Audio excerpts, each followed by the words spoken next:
Dogana e Kosovës ka njoftuar se ka sekuestruar përsërisht 300 kg eksploziv në pikë kalimin kufitar në Vërmicë, në një operacion të përbashkët me policinë kufitare. Sipas njoftimit të zyrtar, veprimet hetimore dhe procedurat ligjore janë duke vazhduar. Drejtuesi i Atomitit, i cili po udhtonte me një furgon të ngarkuar, kishte deklaruar fillimisht se nuk posedonte madhra për t'u deklaruar.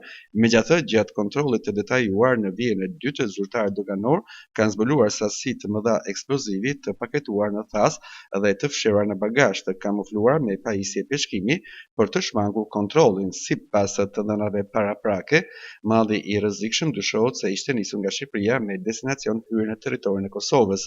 Dogana e Kosovës ka konfirmuar se ndaj personave të përfshirë është iniciuar procedurë për kundërvajtje doganore në përputhje me dispozitat e kodit doganor dhe të akcizave të Kosovës.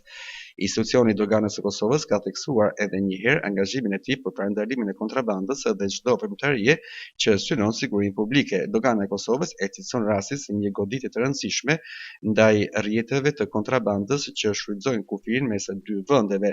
Sipas autoriteteve, hetimet po vazhdojnë edhe në drejtim të identifikimit të personave të tjerë të përfshirë si dhe të mundësisë së lidhjes me grupe të organizuar që merren me trafikim të lëndëve të rrezikshme. Nuk përjashtohet që eksplozivi të ketë qenë i destinuar për përdorim në aktivitete të jashtëligjshme brenda territorit të Kosovës ose më gjerë. Dogana e Kosovës nënvizon se kapjet të tilla janë rezultati i kombinimit të kontrolleve të avancuara, bashkëpunimit ndërinstitucional dhe informacioneve operative, të cilat po japin rezultate të prekshme në luftën kundër kontrabandës në korridorët kufitare mes Kosovës dhe Shqipërisë.